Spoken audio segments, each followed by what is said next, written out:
Hey everyone, welcome back to Luke F1 Fantasy, and we are finally back after that 3-week break.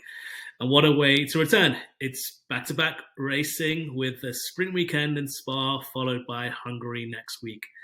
And then we go into our long summer break. So I'm releasing this video a little bit earlier. This is my final thoughts video than usual because I'll be going away on vacation sort of end of this week and for all of next week. So this is the second of my 2 episodes for the Belgium Grand Prix. So if you did miss the other one, I posted that a couple of weeks ago.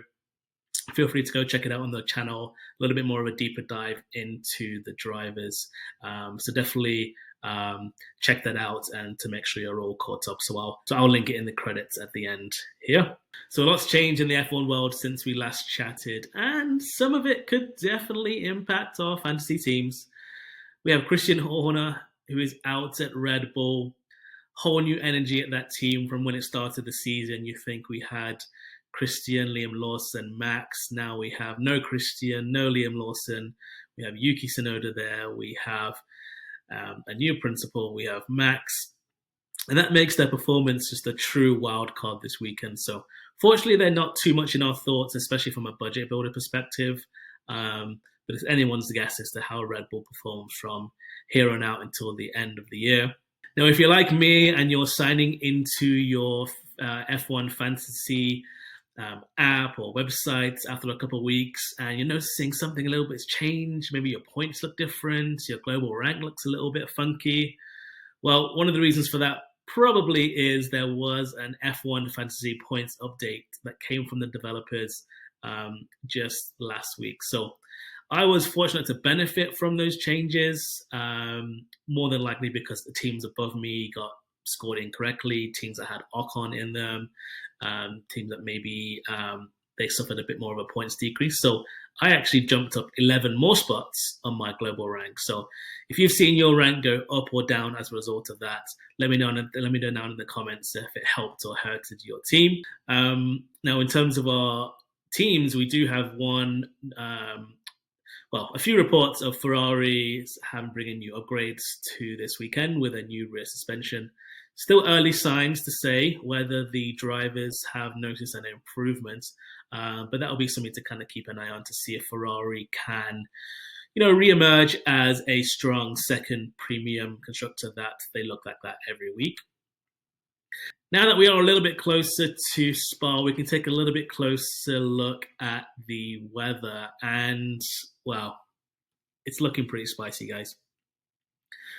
We may have a pretty dry sprint race and race quality on the Saturday, with it being pretty much a dry day, early 20s temperatures, bright sun.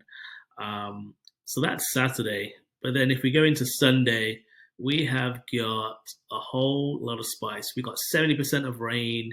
We've got thunderstorms. We've got breaks in clouds. Could be some sun. So we have full unpredictability. And then even for free practice 1 in the sprint quali, it looks like we've got about a 50-50 chance of some rain and some wind. So that is definitely going to shake up everything, from quali surprises, back marker podiums. We're going to have to keep an eye on conditions. For those of you that have the no negative chip, we'll talk about that a little bit later. Definitely keep that one warm and ready. Don't, keep that one in the tire covers waiting to go. But one thing for this week, if you can, don't lock in early if you don't have to, because we're going to have to see what comes about with the weather. Now on to team selection strategy. So again, to just kind of put a pointer, talked a little bit more in detail about certain drivers, especially our B tiers. And I do love talking about B tiers this year. So much to talk about every week with, as we know, the stories that we've had, the successes of Hulk, Alonso, Bortoleto, but also, just having some great options to choose from on a week-to-week basis. But once again, going into this week, I think the popular combo is still going to be a form of a Piastri, McLaren, Ferrari build, filled out with Hülkenberg and Alonso. And then depending on where your team's budget sits, how you kind of been going into this weekend, you probably have a mix of, Bortoleto, Ocon and Behrman, probably two two of three of those. And honestly, these teams, when we consider them, when we look at the budget builder and what points are needed to see them rise and how safe they are, combine that with on a sprint weekend, B tier points, ceilings kind of creep a little bit higher. So a lot of our teams are stacked with the budget rises to date. And with sprint quali coming before lock, we'll get some insight as to where they're starting. We won't have too much insight based on short runs, long runs, based on just one free practice. So it might even be that this weekend a lot of teams just do one transfer or even zero transfers if they're sitting pretty happy with their teams right now. So it's looking like it's more of a fine-tune weekend as opposed to many teams taking like minus 10, minus 20 hits, wild card, things like that. So those type of plays are not really in play this week. So very little downside with the Piastri meta build. It's strong. You've got some flexibility. You can make a couple changes here or there. For those of us that have Bortoleto, that is a definite swap out. With our prime candidates being, Ocon, Behrman, Stroll, Gasly, as swapping it in for a budget builder. Similarly, if you don't quite have the budget to stretch to that and you're looking to sort of budget protect, then you can always drop down to Colapinto or Liam Lawson. Protect your budget, maybe a chance of a few points here or there. I think the others that we've spoke about have more of a ceiling on points. But you never know. Again, on an unpredictable weekend, an Alpine or a Racing Bull, they could certainly surprise us. Now, Mercedes wildcard. Well, here's a thought, really. We got Saturday's dry heat versus Sunday's cooler, wetter conditions. So could Mercedes struggle in the sprint but come alive during the race? That is something that we've seen to date this year when, hotter temperatures don't seem to favor that Mercedes, cooler temperatures do. It's definitely an option to consider. Do we flex out of Ferrari and jump into Mercedes? Let's be real, though. They need 43 points for a 0.1 budget gain and 66 for a 0.3. So unless you really believe and you really can take what you can from one free practice, a sprint quali, can you really get enough data or feeling to think that will be enough to make you want to choose Mercedes over Ferrari? But it still would be a very strong differential play if you were to play it and it would pay off. The risk just seems a little bit too much for me with just not really knowing how it's going to go. So I'm personally thinking it might be safest to stick with what's working, even though I can admit there is that tempt to gamble. Now, chips, some of you still have a bunch of chips left to use, Limitless being one that teams that wasn't able to play it in Saudi or Miami or even Monaco where I played it. So if you are going into this week with a team of Piastri, McLaren, Ferrari, Hulk, Alonso, Behrman, Ocon, Gasly, like if you have basically a team of 6 or 7 that is you're just built right with budget risers, then of course this isn't an ideal week for Limitless. This actually puts you in a better position than a lot of teams are going into in Saudi and Monaco. When I think I won one that was going to decrease. So the downside is you're only going to get one free practice session. There's potential rain chaos. It is harder to predict the top 5 drivers on these type of weekends. Anything can happen.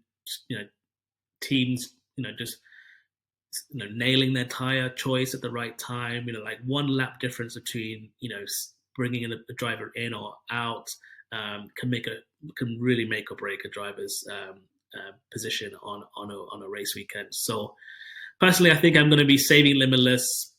If I had it, I've used it, but if I still had it, I'd probably be looking at Hungary next week. I think Rain Fantasies made some great points about the reasons for using it on Hungary, and I would agree with him, especially with teams not quite ready to go into the 4A meta with like a Piastri Russell right now, but maybe in a couple of weeks they will do. So when you're looking at it from a delta perspective, then I do think Hungary. I would agree that Hungary is probably the last strong place to use Limitless, and probably more likely to easier to capitalize there.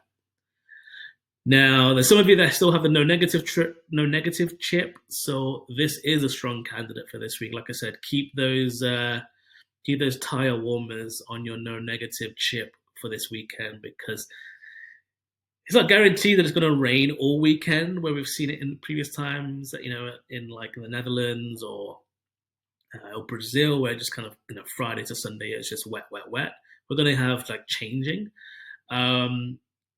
But there is risk, especially with rookies. We've seen how poorly they've kind of done this year in race weekends. Rob put out a tweet last week that kind of gave the rookies records. The odds aren't great that they're going to finish. So if you are going in with a team with a couple of rookies, that would most likely be a reason to use it.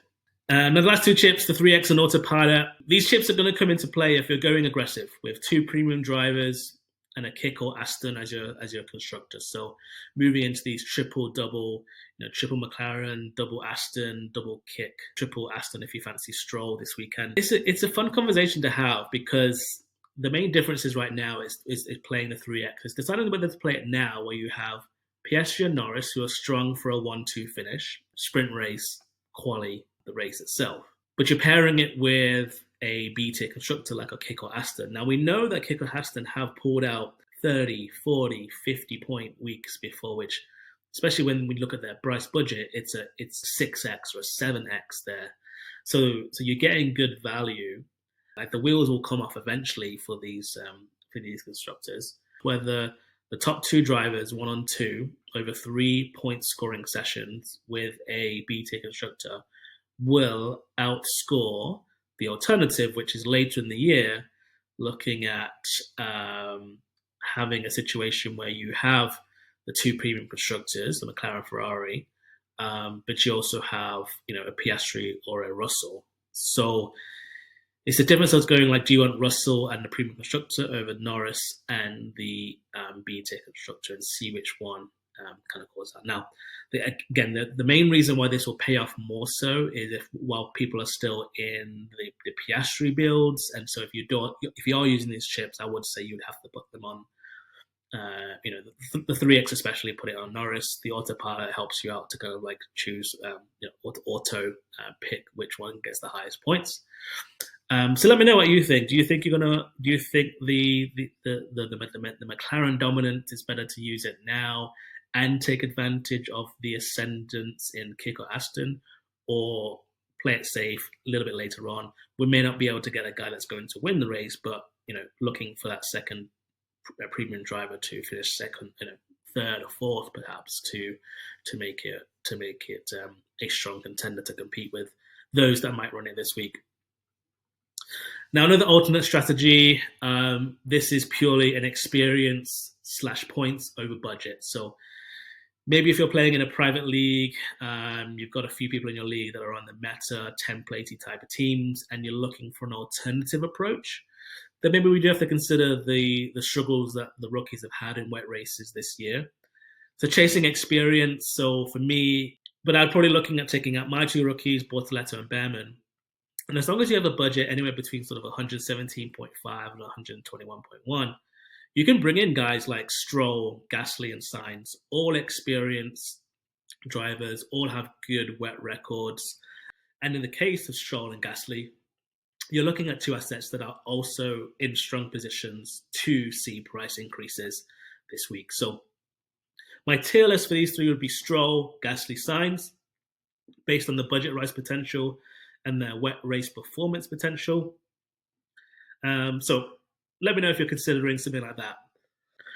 All right, that wraps it up for this week's preview.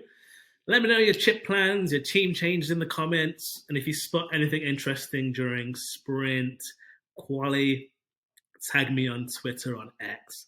I'm going to post my final team there while I'm on vacation, but look forward to catching up with all the tweets, the replies, the messages.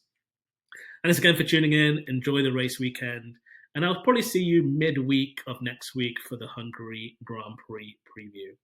Take care, good luck with your teams, and we'll catch you on the next one.